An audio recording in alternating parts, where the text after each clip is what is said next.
Penerapan WFH bagi ASN cukupkah efektif memperbaiki kualitas udara Jakarta? Kita akan berbincang dengan anggota Komisi D DPRD DKI Jakarta fraksi PDI Perjuangan, Hardianto Kenneth, serta pengamat kebijakan publik dari Universitas Trisakti, Trubus Rahardiansyah. Selamat malam, Bapak-bapak. Malam, Mbak. Selamat malam. Saya ke Pak Kenneth dulu. Jadi terkait dengan WFH bagi ASN ini yang diterapkan mulai besok, menurut DPRD akankah ini efektif? Saya sempat lihat cuplikan pernyataan dari Pak dosen kita nih ya, Pak Trubus ini. Ya. Saya sepakat terkait statement Pak Trubus. Memang seharusnya nggak boleh tebang pilih, Mbak. Karena ini saya lihat ini terbalik kok. Malah ASN yang dilindungi, seakan-akan dilindungi malah kerja di rumah. Seharusnya kan mereka ujung tombak ya, gitu loh. Oke. Apakah Anda melihat karena misalnya izin Pak Kenneth, apakah karena misalnya yang bisa di bawah Pemprov DKI yang bisa diatur jam kerja dan lain-lain adalah ASN, bukan swasta? Bukan gini, saya juga banyak terima laporan dan komplain dari masyarakat swasta juga yang kerja di sektor swasta, Mbak. Jujur mereka juga merasa khawatir dan resah, gitu loh. Kalau dari kita pemerintah, Pemprov DKI ini semua kebijakan diserahkan kepada swasta, ini kan tidak ada satu aturan main yang jelas. Mau saya gini loh, saya sepakat dengan Pak Trubus ini statementnya bahwasanya kita sebagai pemerintah harus mengambil sikap juga lah, minimal memberikan suatu himbauan, mendorong supaya pengusaha-pengusaha ini berani mengambil sikap gitu loh. Jadi minimal secara komposisi berapa persen lah, atau mengikuti komposisi persentase dari aturan main kita Pemprov DKI ini juga boleh. Cuman jangan jelos begitu aja, seakan-akan tidak ada rasa seakan-akan kayak tebang pilih gitu loh. Bingung nih semua nih karyawan swasta juga gitu loh, Mbak.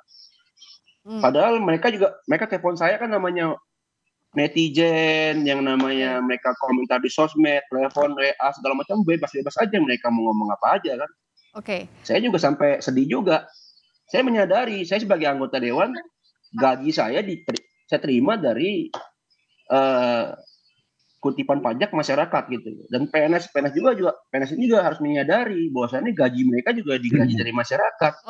Nah bicara soal kebijakan, saya ke soal kebijakan ini ke Pak Trubus. Tadi kan Pak Trubus juga seperti yang dikutip sama Mas Kenneth bahwa jangan tebak pilih. Tapi seperti apa kita melihat permasalahan ini dari mulai sektor transportasi misalnya, ini yang sejauh ini belum ada solusinya sehingga timbul polusi udara semakin memburuk. Pak Trubus lihatnya dari mana mulai solusi semestinya? Iya, solusi menurut saya kalau untuk kendaraan itu harus berani menerapkan yang namanya uji emisi. Jadi kita itu punya Pergub nomor 66 tahun 2020. Pergub itu keluar sejak tahun 2020 sampai hari ini itu ya dilaksanakan tapi parsial sekali dan mungkin lip service doang gitu. Jadi itu menurut saya yang harus dilaksanakan gitu. Itu uji emisi itu. Jadi yang kedua, kalau memang kita mengikuti di China misalnya, itu harusnya ada pembatasan mobilitas gitu. Jadi pemimpin kita itu harus berani mengendalikan mobilitas masyarakat, karena polusi itu kan sesungguhnya asalnya dari mobilitas masyarakat itu sendiri. Nah, karena kendaraan kemudian menjadi moda transportasi lah menjadi alasan paling utama untuk ditata, saya rasa itu kan terlalu simplistis, karena sumber polusi tidak hanya dari moda transportasi, tapi juga dari pembangkit listrik dan juga dari industri-industri yang memang berkembang banyak di sekitar DKI Jakarta. Jadi dalam hal ini saya melihat apa yang dilakukan Pemprov DKI salah arah gitu. Karena apa? Karena kemudian kenapa ASN yang dianggap sebagai sumber untuk mengurangi polusi udara.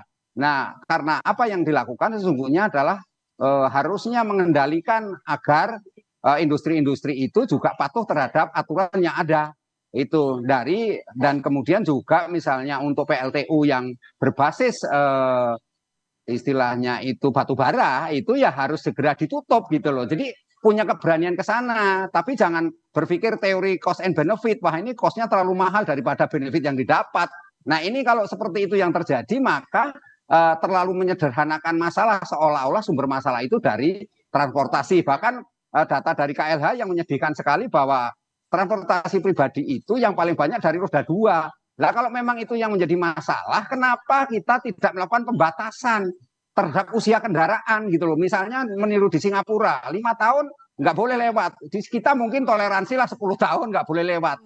Nah, jadi pemerintah harus ada keberanian untuk dibatasi usia kendaraan yang lewat di Jakarta.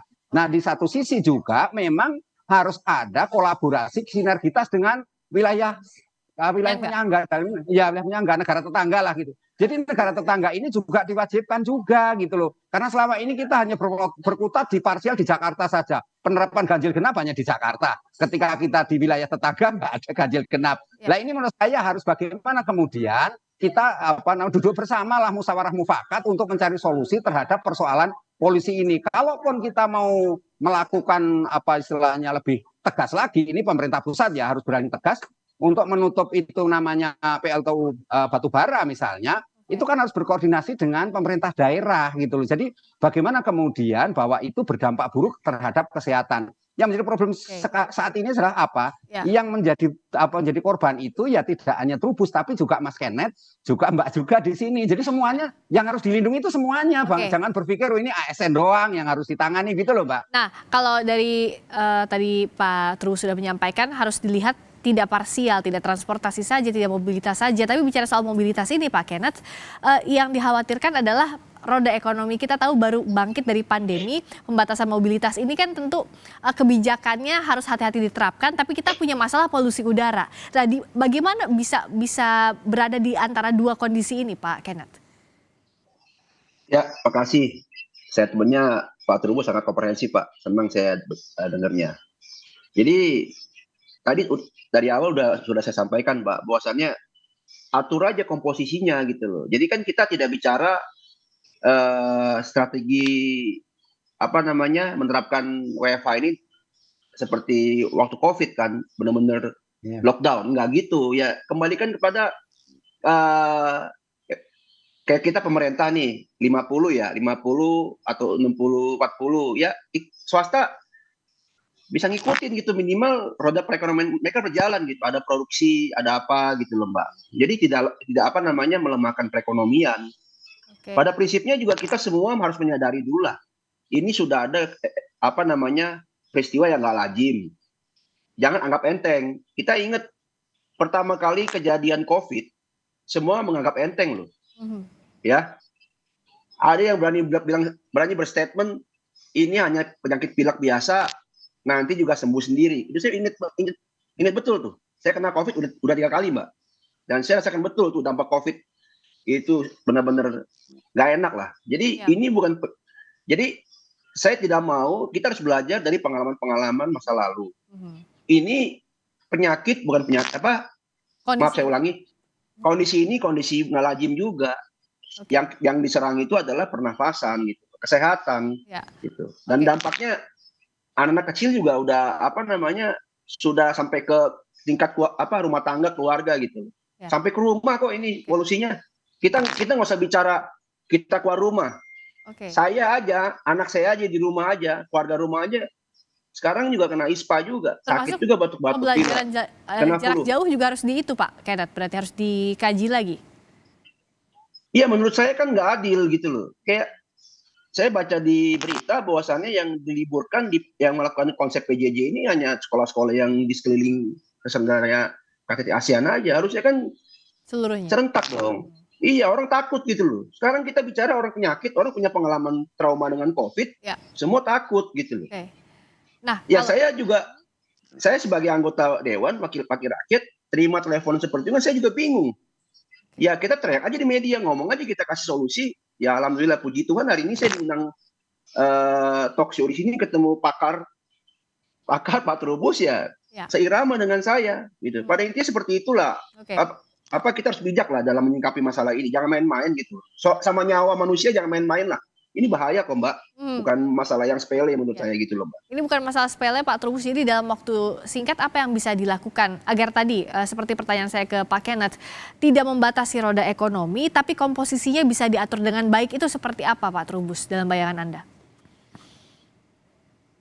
Iya, kalau menurut bayangan saya adalah perekonomian itu tetap bisa jalan sepanjang mobilitas itu kan dibiarkan berjalan. Artinya pemerintah itu melakukan pengendalian gitu loh. Pengendaliannya apa? Pengendaliannya ya itu bagaimana kemudian perilaku masyarakat itu kalau memang tidak perlu itu jangan menggunakan mobil pribadi. Okay. Jadi bisa saja dia menggunakan transportasi umum yang sudah tersedia.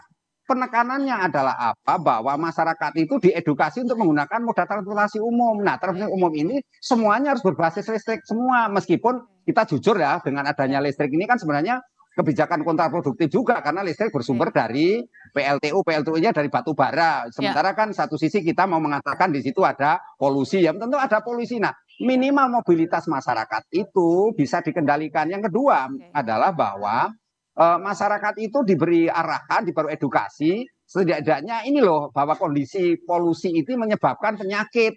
Jika masyarakat itu punya kehati-hatian, ini kan nggak ada Mbak, edukasi ke RT, RW juga nggak ada, sampai ke ini juga nggak ada. Masyarakat banyak nggak tahu. Jadi menurut saya inilah tugas Pemprov, gubernur dalam hal ini berani memutuskan satu keputusan yang menurut saya bagi kepentingan publik. Ini masalah public health. Tadi Pak Mas Kenneth mengatakan ini situasi kesehatan, nyawa orang. Jadi gitu loh. Jadi maksud saya berpikirlah yang sangat strategis gitu loh Mbak. Gitu. Kebijakan harus strategis dan ini menyangkut orang banyak warga DKI Jakarta.